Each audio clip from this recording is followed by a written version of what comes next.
Nobody is coming. I need you to hear that.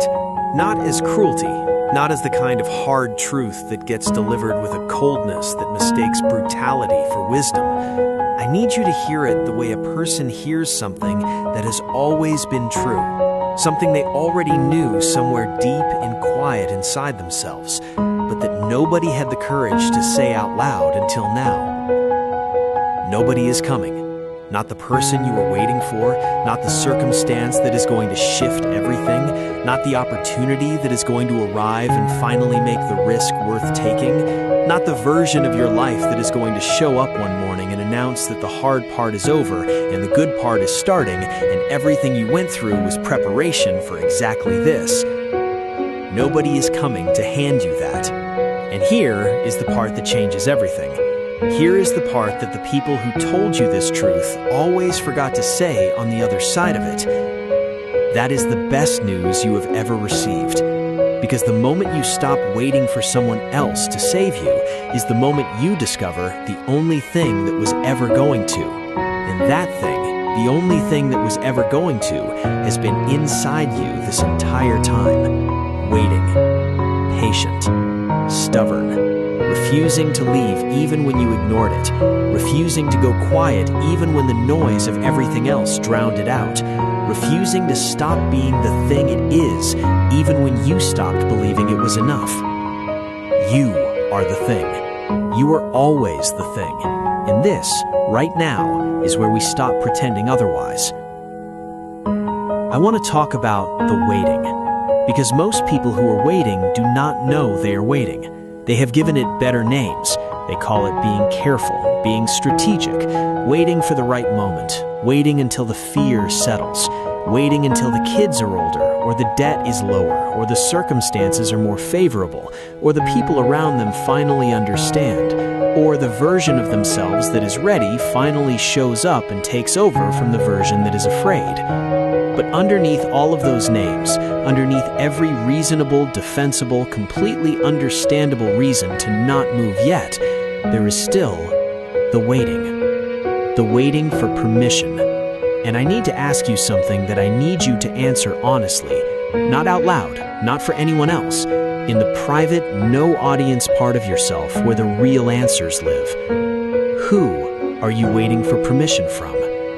Because somebody gave you the idea, early probably, in a season when you were too young to push back against it, the idea that your life required approval before it could be fully lived, that your choices needed to pass through someone else's judgment before they were valid, that the version of you that wanted what you wanted needed to earn the right to want them.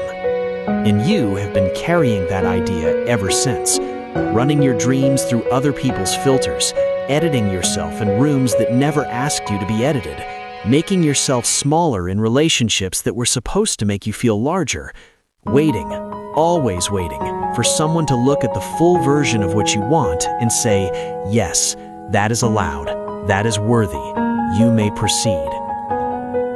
That permission is never coming, not because you were unworthy of it, but because no one else has the authority to give it. The life you want to live, the specific, particular, sized exactly for you life that has been trying to get your attention for years, that life does not require anyone else's signature. It requires only yours. Sign it. Today. Not when you are ready, not when the fear leaves, not when the circumstances improve, or the people around you finally understand, or the version of you that has everything figured out shows up to take over from the version that is afraid. Today, as you are, with everything you are tarrying, and everything you are uncertain about, and everything you cannot yet see. Sign it and start. Let me say something about the rescuer you have been waiting for. Because some of you have been waiting for a specific person, someone who is going to come into your life and see you, really see you, the full version, the real version, the version underneath the performance, and love what they find so completely that it fills the space where the self-doubt lives. Someone whose belief in you is going to make you finally believe in yourself. I understand that waiting. It comes from a real place. But here is the truth that sits right next to it. The love you are waiting for someone else to give you have to give it to yourself first. Not instead of receiving it from other people, but first, before, as the foundation that makes everything else possible. Because here is what happens when you wait for someone else to give you the belief you haven't given yourself. They arrive, they believe in you, and for a while their belief holds you up, and then the day comes when their belief is not available.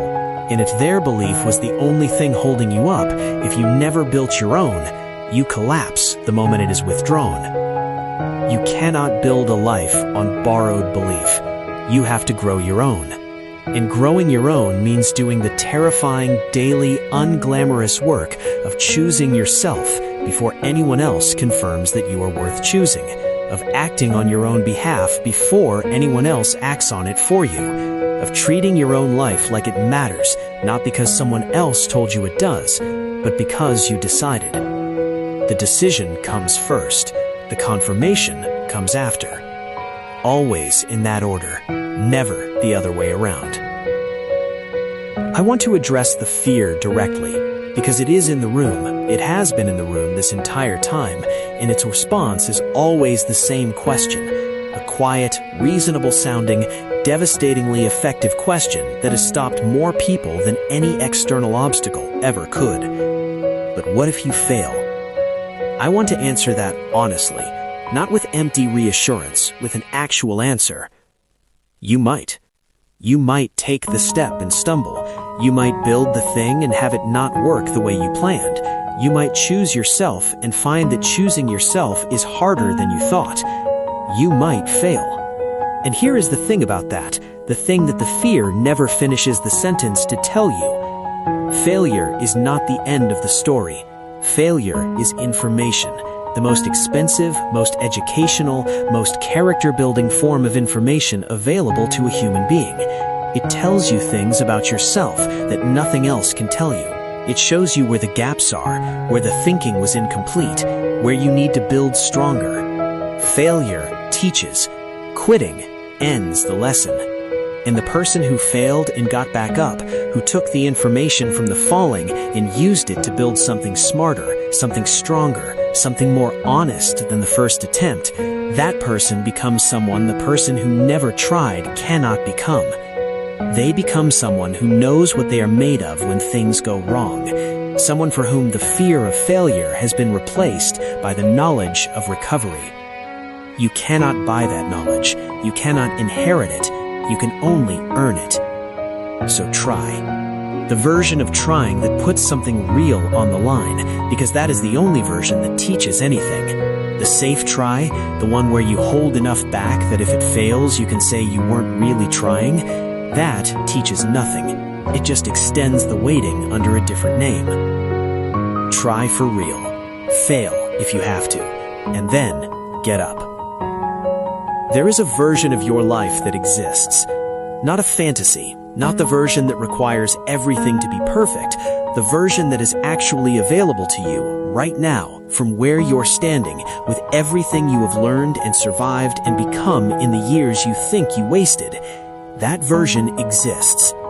It is not behind a door that requires some future version of you to open it. It is waiting for you to become more fully who you already are. To stop running the edited version and start running the real one. To stop performing the life that makes sense to other people and start building the one that makes sense to you. And that version, the one that is actually yours, does not look like anyone else's. That is the point. That is the feature, not the bug. Your version of a full life is specific to you, and the world needs you to live it. Not because the world is waiting for your contribution in some grand cosmic way, but because the world is made of people, and people are changed by other people.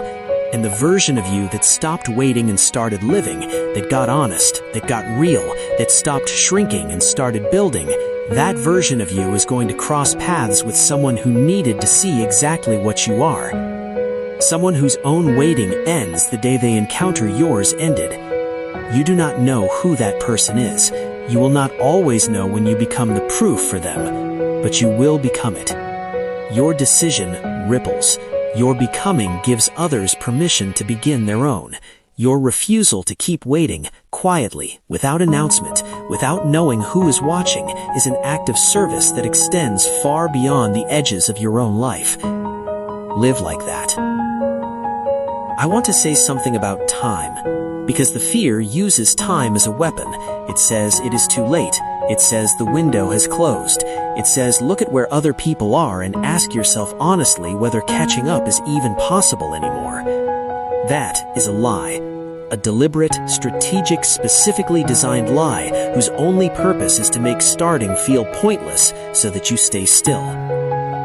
Here is the truth about time. The best time to start was years ago. The second best time is now. And now is what you have. And starting now, from where you are, with everything you have learned and survived and become in the years you think you wasted, that is not